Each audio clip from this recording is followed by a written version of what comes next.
Hello नमस्कार दोस्तों, स्वागत है आपका हमारे यूट्यूब चैनल पर।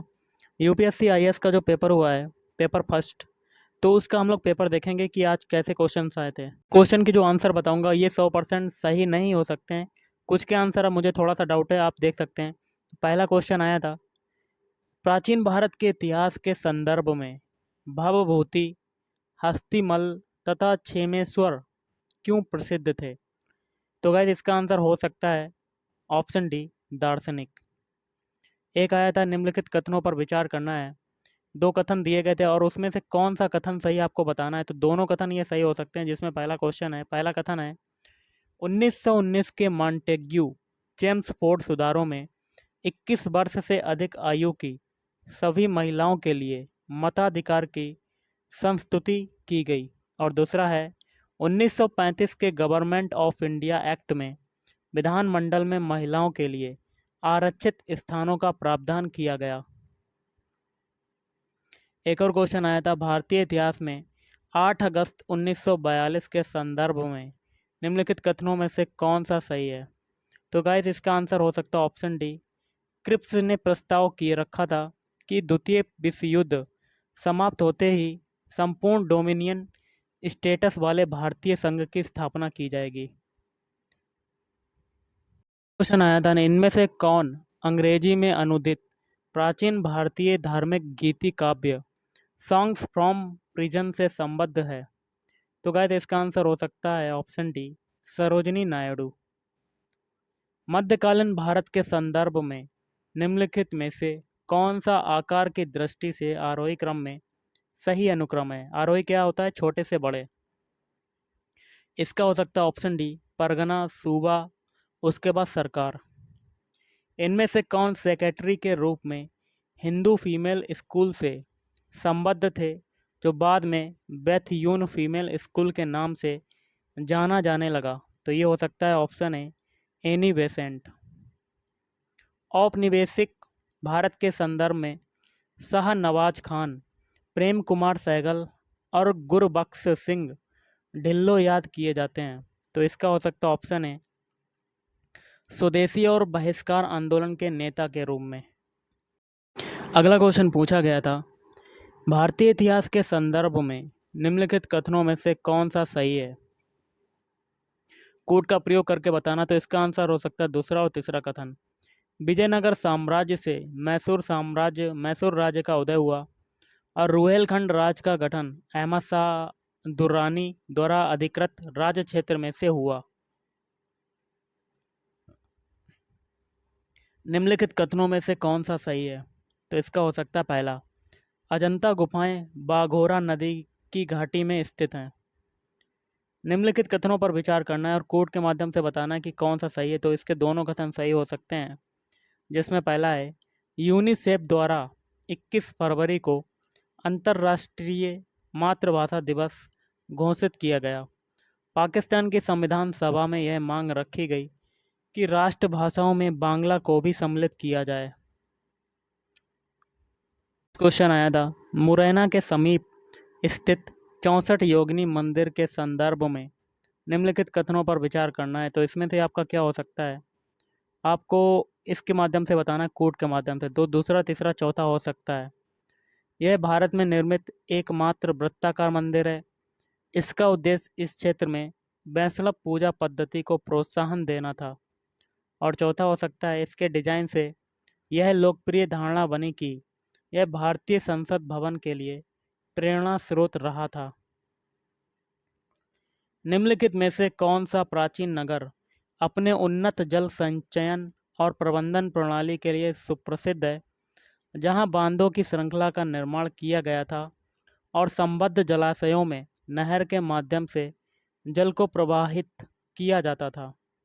तो ये हो जाएगा आपका ऑप्शन है धौलावीरा हो सकता है। क्वेश्चन पूछा गया था, 17वीं शताब्दी के पहले चतुर्थांश में निम्नलिखित में से कहाँ इंग्लिश ईस्ट इंडिया कंपनी का कारखाना या कारखाने स्थापित था? तो गाइस कोड के माध्यम का प्रयोग करके बताना है। तो इसका आंसर हो सकता है ऑप्शन एक, भरूच। गुप्त वंश के पतन से लेकर आरंभिक 7वीं शताब्दी में हर्षवर्धन के उत्थान तक उत्तर भारत में निम्नलिखित में से किन राज्यों का शासन था? तो गाइस इसका आंसर कोड के माध्यम से बताना। पहला, तीसरा, चौथा और छठा हो सकता है। पहला क्या है? मगध के गुप्त। और तीसरा हो सकता है थानेसर के पुष्यभूति, कन्नौज के मौखरी, और छठा हो सकता है वल्लभी के मैत्रक। अगला क्वेश्चन कर लेते हैं। अगला क्वेश्चन गाइस है, पुर्तगाली लेखक नूनीज के अनुसार विजयनगर साम्राज्य में महिलाएं निम्नलिखित में से किन क्षेत्रों में निपुण थीं? कोड के माध्यम का प्रयोग करके बताना है। तो दूसरा और चौथा हो सकता है ज्योतिष शास्त्र और भविष्यवाणी। आंध्र प्रदेश में मदनपल्ली के संदर्भ में निम्नलिखित में से कौन सा कथन सही है? तो पहला हो सकता है पिंगली वेंकैया ने यहाँ भारतीय राष्ट्रीय ध्वज तिरंगे का डिजाइन किया।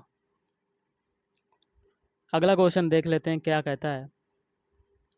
निम्नलिखित युग्मों पर विचार कीजिए। एक में ऐतिहासिक स्थान है, दूसरे में ख्याति का कारण है, और कोड के माध्यम से आपको बताना है। तो दूसरा तीसरा हो सकता है। दूसरा क्या है? चंद्रकेतुगढ़ का हो जाएगा टेराकोटा कला, और गणेशर ये हो जाएगा ताम्र कलाकृतियाँ। निम्नलिखित कथनों पर विचार करना है और आपको कोड के माध्यम से बताना कि कौन सा सही हो सकता है। तो दूसरा और तीसरा हो सकता है। दूसरा क्या है? मोहम्मद बिन तुगलक के शासनकाल में तैमूर ने मुल्तान पर अधिकार किया था और सिंधु नदी पार की थी। और तीसरा है विजयनगर साम्राज्य के देवराय द्वितीय के शासनकाल में वास्को डिगामा केरल के तट पर पहुंचा था। अगला क्वेश्चन गाइस कर लेते हैं। क्या पूछा गया था आपका? निम्नलिखित कथनों पर विचार करना है और इसमें आपको बताना है कि कौन सा सही है। तो इसका तीनों कथन सही हो सकते हैं। पहला है संत फ्रांसिस जेवियर जेसुइट संघ ऑर्डर के संस्थापक सदस्यों में से एक थे। दूसरा है संत फ्रांसिस जेवियर की मृत्यु गोवा में हुई तथा यहाँ उन्हें समर्पित एक गिरजाघर है। और तीसरा क्या कहता है? गोवा में प्रतिवर्ष संत फ्रांसिस जेवियर के भोज का अनुष्ठान किया जाता है। प्राचीन भारत के इतिहास के संदर्भ में निम्नलिखित कथनों में से कौन सा सही है? तो गाइस देखिए कोड का प्रयोग करके बताना है। पहला और तीसरा हो सकता है। पहला है मिताक्षरा ऊंची जाति की सिविल विधि थी और दाएं भाग निम्न जाति की सिविल विधि थी। और तीसरा है मिताक्षरा व्यवस्था किसी परिवार के केवल पुरुष सदस्यों के संपत्ति संबंधी मामलों पर विचार करती है, जबकि दाएं भाग व्यवस्था किसी परिवार के पुरुष एवं महिला सदस्यों दोनों के संपत्ति संबंधी मामलों पर विचार करती है। अगला क्वेश्चन देख लेते हैं। निम्नलिखित में से किसी अर्थव्यवस्था में मुद्रा गुणक में वृद्धि होती है? तो ये हो सकता है तीसरा वाला, लोगों की बैंकिंग आदतों में वृद्धि। भारतीय अर्थव्यवस्था के संदर्भ में मांग प्रेरित मुद्रास्फीति या उससे वृद्धि निम्नलिखित किन कारणों से होती है? तो गाइस इसका हो सकता है पहला, दूसरा और चौथा। पहला है विस्तारवादी नीतियाँ, दूसरा है राजकोषीय प्रोत्साहन, और चौथा है उच्च क्रय शक्ति। नेक्स्ट क्वेश्चन कर लेते हैं। क्वेश्चन क्या कहता है? भारत के संदर्भ में निम्नलिखित कथनों पर विचार कीजिए और कोड के माध्यम से बताना कि कौन सा सही हो सकता है। पहला और दूसरा हो सकता है। पहला है खुदरा निवेशक डीमैट खातों के माध्यम से प्राथमिक बाजार में राजकोष बिल, ट्रेजरी बिल और भारत सरकार के ऋण ब्रांड में निवेश कर सकते हैं। और आपका दूसरा कथन क्या कहता है? बातचीत से तय लेन देन प्रणाली ऑर्डर मिलान, या कह सकते हैं negotiated dealing system order matching भारतीय रिजर्व बैंक का सरकारी प्रतिभूति व्यापारिक मंच है। अगला है बार्टर क्रेडिट के संदर्भ में निम्नलिखित कथनों पर विचार कीजिए और कौन सा सही है। तो तीनों कथन सही हो सकते हैं। पहला है यह जल एवं स्वच्छता क्षेत्र में कार्य के लिए सूक्ष्म वित्त साधनों माइक्रो फाइनेंस टूल्स को लागू करता है। दूसरा क्या कहता है? यह एक वैश्विक पहल है जिसे विश्व स्वास्थ्य संगठन और विश्व बैंक के तत्वावधान में प्रारंभ किया गया है। इसका उद्देश्य निर्धन व्यक्तियों को सहायकी के बिना अपनी जल संबंधी आवश्यकताओं को पूरा करने के लिए समर्थ बनाना है। ये हो सकता है। अगला क्वेश्चन देख लेते हैं। भारत में अंतिम उधारदाता लेंडर ऑफ लास्ट रिसॉर्ट के रूप में केंद्रीय बैंक के कार्य में सामान्यतः निम्नलिखित में से क्या सम्मिलित है? तो ये हो सकता है आपका गाइस दूसरा और तीसरा हो सकता है अस्थायी संकट के समय बैंकों के लिए चल निधि उपलब्ध कराना, और तीसरा हो सकता है बजटीय घाटों के वित्तीयन के लिए सरकारों को ऋण देना। अगला क्वेश्चन क्या कहता है, निम्नलिखित में से किसके अंगीकरण को प्रोत्साहित करने के लिए R2 व्यवहार संहिता या R2 कोड ऑफ प्रैक्टिसेज साधन उपलब्ध करती है? इसका ऑप्शन बी हो सकता है रामसर कन्वेंशन के अंतर्गत अंतर्राष्ट्रीय महत्व की आर्द्र भूमि का पारिस्थितिकी प्रबंधन। अगला क्वेश्चन देख लेते हैं क्या कहता है आपका, ताम्र प्रगलन संयंत्रों के बारे में चिंता का कारण क्या है? इसका हो सकता है पहला और दूसरा। पहला है वे पर्यावरण में कार्बन मोनोऑक्साइड को घातक मात्राओं में निर्मुक्त कर सकते हैं। दूसरा क्या कहता है, ताम्र मल या कांपर स्लैग पर्यावरण में कुछ भारी धातुओं के निच्छालन या लीचिंग का कारण बन सकता है। अगला है भट्टी तेल फर्नेस ऑयल के संदर्भ में निम्नलिखित कथनों पर विचार कीजिए और कौन सा कथन सही है आपको बताना है। तो पहला तीसरा तीनों कथन हो सकते हैं सही। पहला, यह तेल परिष्करणियों या रिफाइनरी का एक उत्पाद है। कुछ उद्योग इसका उपयोग ऊर्जा या कह सकते हैं पावर उत्पादन के लिए करते हैं। तीसरा क्या कहता है, इसके उपयोग से पर्यावरण में गंधक का उत्सर्जन होता है। अगला नेक्स्ट क्वेश्चन देख लेते हैं क्या कहता है आपका, ब्लू कार्बन क्या है? तो ये हो सकता है ऑप्शन है महासागरों और तटीय पारिस्थितिक तंत्रों द्वारा प्रग्रहित कार्बन। अगला है प्रकृति में निम्नलिखित में से किस जीव का या किन जीवों के मृदा विहीन सतह पर जीवित पाए जाने की सर्वाधिक संभावना है? इसका क्या कहता है आपका आंसर कोड के माध्यम से बताना है। तो दूसरा और तीसरा हो सकता है लाइकेन और मास। नेक्स्ट क्वेश्चन देख लेते हैं क्या कहता है गाइस,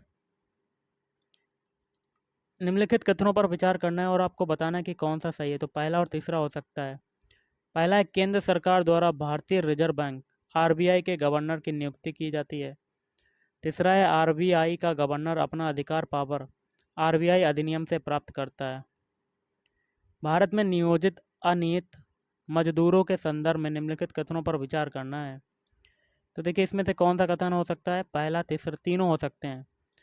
सभी अनियत मजदूर कर्मचारी भविष्य निधि सुरक्षा के हकदार हैं। सभी अनियत मजदूर नियमित कार्य समय एवं समयोपरि भुगतान के हकदार हैं। सरकार अधिसूचना के द्वारा यह भी निर्दिष्ट कर सकती है कि कोई प्रतिष्ठान या उद्योग केवल अपने बैंक खातों के माध्यम से मजदूरी का भुगतान करेगा।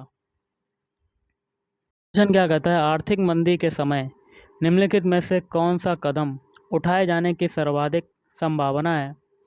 तो इसका हो सकता है ऑप्शन डी सार्वजनिक परियोजनाओं पर व्यय में कमी करना। निम्नलिखित कथनों पर विचार करना है और कौन सा सही आपको बताना है। तो पहला और चौथा हो सकता है। क्या कहता है आगे, अन्य बातें अपरिवर्तित रहने पर भी किसी वस्तु के लिए बाजार मांग बढ़ सकती है यदि, तो इसके लिए पहला और चौथा हो सकता है। कंफर्म नहीं कह सकता हूँ मैं, लेकिन एक्सपेक्टेड आंसर बता सकता हूँ। इसकी स्थानापन्न वस्तु की कीमत में वृद्धि, और चौथा है इसकी कीमत घटती है। अगला क्वेश्चन देख लेते हैं क्या कहता है, भारत में शहरी सहकारी बैंकों के संदर्भ में निम्नलिखित कथनों पर विचार करना है और कोड के माध्यम से बताना है कि कौन सा सही है। पहला और तीसरा हो सकता है। पहला क्या कहता है, राज्य सरकारों द्वारा स्थापित स्थानीय मंडलों द्वारा उनका पर्यवेक्षण एवं विनियमन किया जाता है। और कि तीसरा क्या कहता है, उन्हें वर्ष 1966 में एक संशोधन के द्वारा बैंककारी विनियमन अधिनियम 1949 के कार्यक्षेत्र में लाया गया था। भारतीय सरकारी ब्रांड प्रतिफल निम्नलिखित में से किससे प्रभावित होता है? तो कोड का प्रयोग करके हुए बताना है। तो तीनों हो सकते हैं। पहला है United states federal reserve bank की कार्रवाई, भारतीय रिजर्व बैंक की कार्रवाई, मुद्रास्फीति एवं अल्पावधि ब्याज दर। अगला क्वेश्चन देख लेते हैं क्या आया था, निम्नलिखित पर विचार करना है और कोड के माध्यम से बताना है कि उपयुक्त में से किन्हें विदेशी प्रत्यक्ष निवेश में सम्मिलित किया जा सकता है। तो तीनों हो सकते हैं। स्टार्टिंग के विदेशी मुद्रा, संपरिवर्तनीय ब्रांड। दूसरा है कुछ शर्तों के साथ विदेशी संस्थागत निवेश, वैश्विक निक्षेपागार या डिपॉजिटरी प्राप्तियां। अगला है मुद्रा, निम्नलिखित कथनों पर विचार करना है। क्या कहता है, किसी मुद्रा के अवमूल्यन का यह प्रभाव यह है कि वह अनिवार्य रूप से क्या कर सकता है। पहला हो सकता है इसका आंसर, विदेशी बाजारों में घरेलू निर्यातों की प्रतिस्पर्धात्मकता को बढ़ाता है। अगला क्वेश्चन देख लेते हैं क्या कहता है गाइस।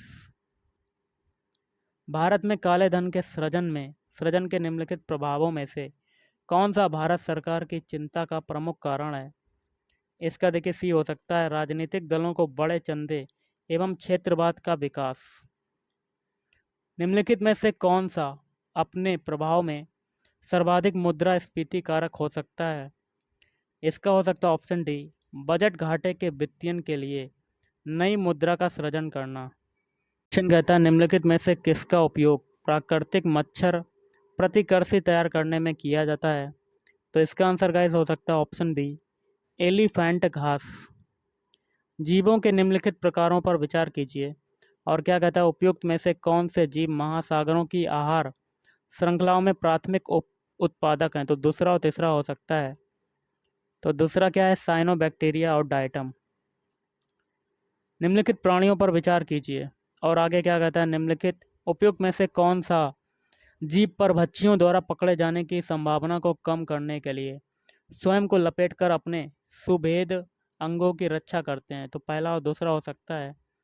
पहला है जाहकिया हेजांग और दूसरा है सैल मूसक या कह सकते हैं मारमाट।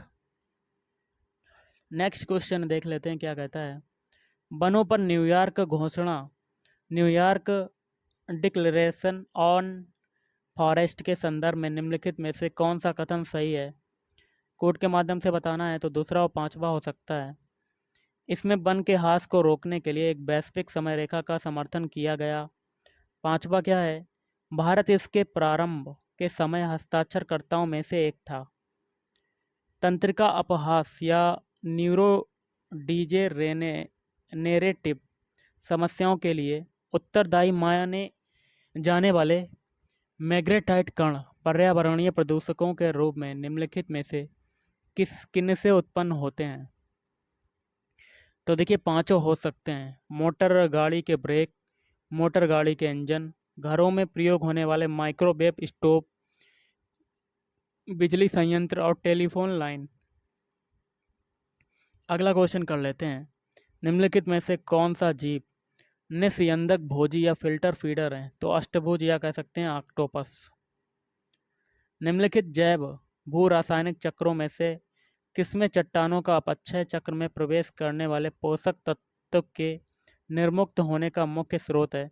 इसका हो सकता है कार्बन चक्र। निम्नलिखित में से कौन से जीव अपरदाहारी हैं। तो ये हो सकता है पहला वाला। कोड के माध्यम से बताना है, पहला, तीसरा और पांचवा। केंचुआ, उसके बाद तीसरा है मिलीपीड या सहस्त्रपादी, फिर है कास्ट यूका वुड लाइस। नेक्स्ट क्वेश्चन कर लेते हैं, यूएनईपी द्वारा समर्पित कॉमन कार्बन मैट्रिक को किस लिए विकसित किया गया है। इसका आंसर हो सकता है ऑप्शन डी, किसी इकाई समय या यूनिट टाइम में विश्व में जीवाश्मी ईंधनों के उपयोग से उत्पन्न होने वाले समग्र कार्बन पदचिह्न के आकलन के लिए। निम्नलिखित समूहों में से किनमें ऐसी जातियां होती हैं जो अन्य जीवों के साथ सहजीवी संबंध बना सकती हैं। तो इसका हो सकता है दूसरा और तीसरा, कवक हो जाएगा और आदि जंतु प्रोटोजोआ। नेक्स्ट क्वेश्चन कर लेते हैं, भारतीय संविधान के अंतर्गत धन का केंद्रीकरण किसका उल्लंघन करता है। तो शायद ये हो सकता है ऑप्शन डी, कल्याण की अवधारणा। भारत में संपत्ति के अधिकार की स्थिति क्या है। तो इसका आंसर ए हो सकता है, यह विधिक अधिकार है जो केवल नागरिकों को प्राप्त है। अगला 26 जनवरी 1950 को भारत की वास्तविक संवैधानिक स्थिति क्या थी। तो ऑप्शन बी हो सकता है, संपूर्ण प्रभुत्व संपन्न लोकतंत्रात्मक गणराज्य। अगला क्वेश्चन कर लेते हैं, क्या कहता है, संवैधानिक सरकार का आशय क्या है। इसका आंसर हो सकता है ऑप्शन ए, किसी राष्ट्र की परिसंघीय संरचना वाली एक प्रतिनिधि सरकार। भारत के संदर्भ में हल्बी हो और कोई पद किससे संबंधित है? तो इसका हो सकता है जनजातीय भाषा। भारत रत्न और पद्म पुरस्कारों के संबंध में निम्नलिखित कथनों पर विचार करना है। तो कोड के माध्यम से बताना कि कौन सा सही हो सकता है। सही नहीं है ये बताना है। तो पहला हो सकता है इसका, भारत रत्न और पद्म पुरस्कार भारत के संविधान के अनुच्छेद 18(1) के अंतर्गत उपाधियां, ये गलत वाला हो सकता है। निम्नलिखित कथनों पर विचार करना है और देखिए कोड के माध्यम से बताना है कौन सा कथन सही है। देखिए कथन 1 और कथन दोनों सही हैं और कथन 2 एक ही सही व्याख्या करता है। तो पहला कथन क्या है? संयुक्त राष्ट्र पूंजी निकाय विकास विधि UNDC, CDF और आर्बर डे फाउंडेशन ने हाल ही में हैदराबाद को विश्व के 2020 वृक्ष नगर की मान्यता प्रदान की है। इसकी व्याख्या 2 करता है। शहरी वनों को बढ़ाने और संपोषित करने के प्रति प्रतिबद्धता को देखते हुए हैदराबाद का 1 वर्ष के लिए इस मान्यता हेतु चयन किया गया। अगला है वर्ष 2000 में प्रारंभ किए गए लॉरियस विश्व खेल पुरस्कार लॉरियस वर्ल्ड स्पोर्ट्स अवार्ड के संबंध में निम्नलिखित कथनों पर विचार करना है और कोड के माध्यम से बताना है कि कौन सा सही है। तो तीनों हो सकते हैं। अमेरिकी गोल्फ खिलाड़ी टाइगर वुड्स इस पुरस्कार का सर्वप्रथम विजेता था। दूसरा क्या कहता है? अब तक यह पुरस्कार फार्मूला 1 के खिलाड़ियों को मिला है। तीसरा क्या कहता है? अन्य खिलाड़ियों की तुलना में रॉजर फेडरर को यह पुरस्कार सर्वाधिक बार मिला है। अगला क्वेश्चन देख लेते हैं क्या आया था।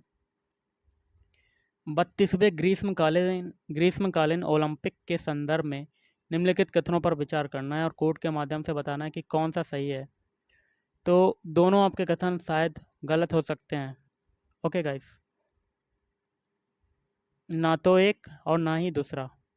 अगला है ICC वर्ल्ड टेस्ट चैंपियनशिप के संदर्भ में निम्नलिखित कथनों पर विचार करना है और कोड के माध्यम से बताना कि कौन सा सही है। पहला और दूसरा हो सकता है। पहला क्या कहता है? अंतिम दौर में पहुंचने वाली टीमों का निर्धारण उनके द्वारा जीते गए मैचों की संख्या के आधार पर किया गया। न्यूजीलैंड का स्थान इंग्लैंड से ऊपर था क्योंकि उसने इंग्लैंड की तुलना में अधिक मैच जीते। अगला क्वेश्चन देख लेते हैं। निम्नलिखित कथनों पर विचार करना है और कोड के माध्यम से बताना है कि कौन सा सही हो सकता है। तो दूसरा और तीसरा हो सकता है। दूसरा क्या कहता है? शहर का अधिकार शहर के प्रत्येक निवासी को शहर में सार्वजनिक स्थानों को वापस लेने या रिक्लेम एवं सार्वजनिक सहभागिता का अधिकार देता है। तीसरा क्या कहता है आपका देख लेते हैं। शहर का अधिकार का यह आशय है कि राज्य शहर की अनधिकृत बस्तियों को किसी भी लोक सेवा अथवा सुविधा से वंचित नहीं कर सकता। भारत के संदर्भ में निम्नलिखित कथनों पर विचार करना है और कोड के माध्यम से बताना है कि कौन सा सही हो सकता है। तो दोनों हो सकते हैं। न्यायिक हिरासत का अर्थ है कि अभियुक्त संबंधित मजिस्ट्रेट की हिरासत में है और ऐसे अभियुक्त को पुलिस स्टेशन के हवालात में रखा जाता है, ना कि जेल में। दूसरा क्या कहता है? न्यायिक हिरासत के दौरान मामले के प्रभारी पुलिस अधिकारी न्यायालय की अनुमति के बिना संदिग्ध व्यक्ति से पूछताछ नहीं कर सकते। अगला क्वेश्चन देख लेते हैं क्या कहता है। भारत के संदर्भ में निम्नलिखित कथनों पर विचार कीजिए और कोड के माध्यम से बताना है कि कौन सा सही हो सकता है। तो दोनों हो सकते हैं। पहला है, जब एक कैदी पर्याप्त आधार प्रस्तुत करता है तो ऐसे कैदी को पैरोल मना नहीं किया जा सकता क्योंकि वह उसके अधिकार का मामला बन जाता है। कैदी को पैरोल पर छोड़ने के लिए राज्य सरकारों के अपने नियम हैं। राष्ट्रीय स्तर पर अनुसूचित जनजाति और अन्य पारंपरिक वन निवासी या वन अधिकारों की मान्यता अधिनियम 2006 के प्रभावी कार्यान्वयन को सुनिश्चित करने के लिए कौन सा मंत्रालय केंद्रक अभिकरण नोडल एजेंसी है? तो इसका आंसर हो सकता है ऑप्शन डी, जनजातीय कार्य मंत्रालय।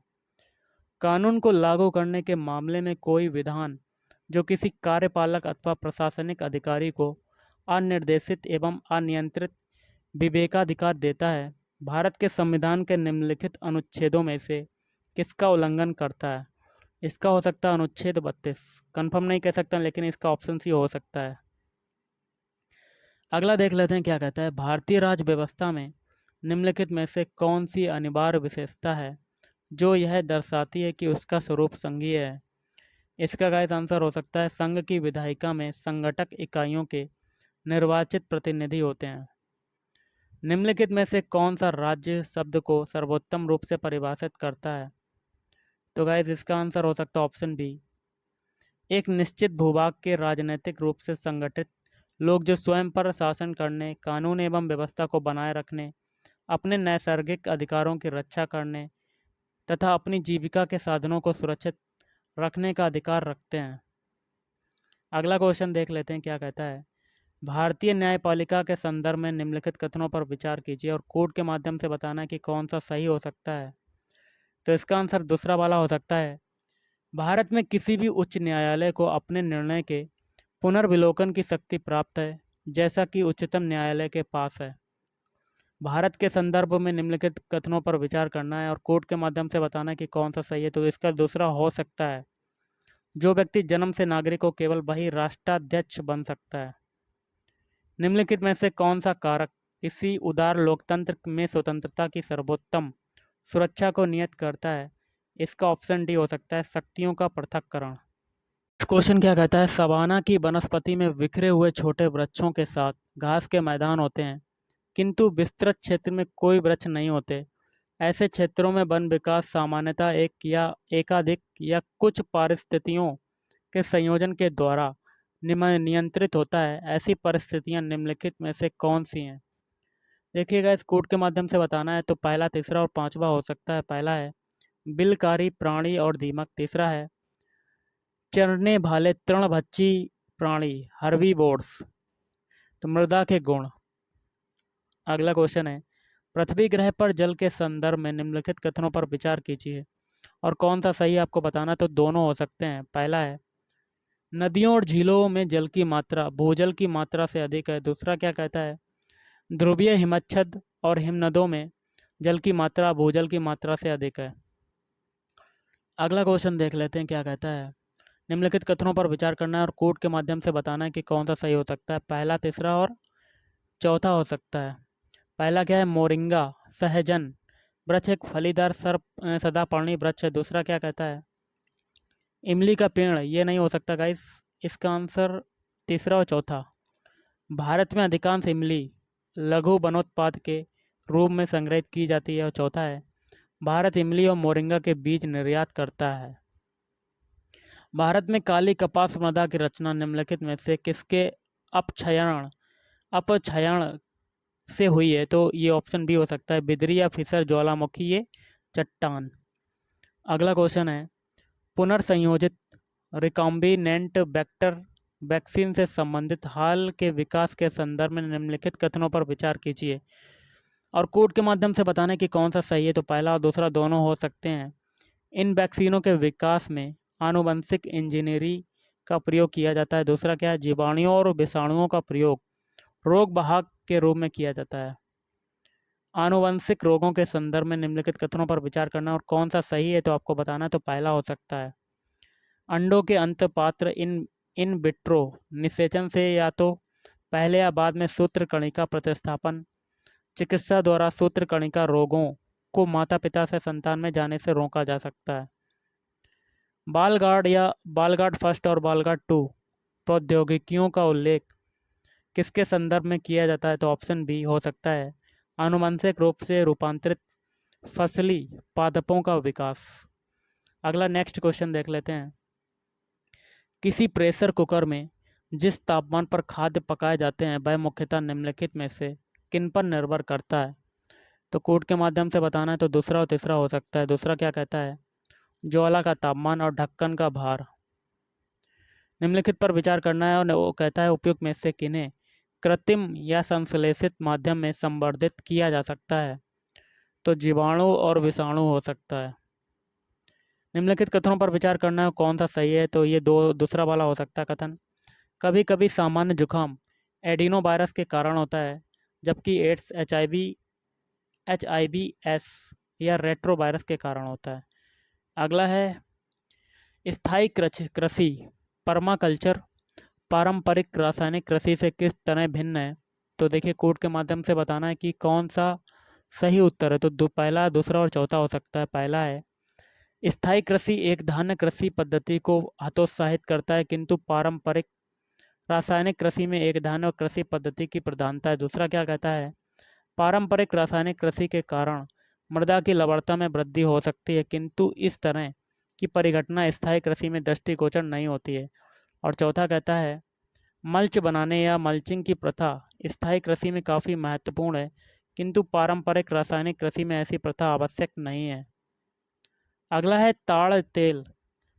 पाम ऑयल के संदर्भ में निम्नलिखित कथनों पर विचार करना है और कोड के माध्यम से बताना है कि कौन सा सही है। तो पहला दूसरा हो सकता है। ताड़ तेल वृक्ष दक्षिण पूर्व एशिया में प्राकृतिक रूप में पाया जाता है। ताड़ तेल लिपस्टिक और इत्र बनाने वाले कुछ उद्योगों के लिए कच्चा माल है। तो गाइस आज के इस वीडियो में इतना ही। Thank you.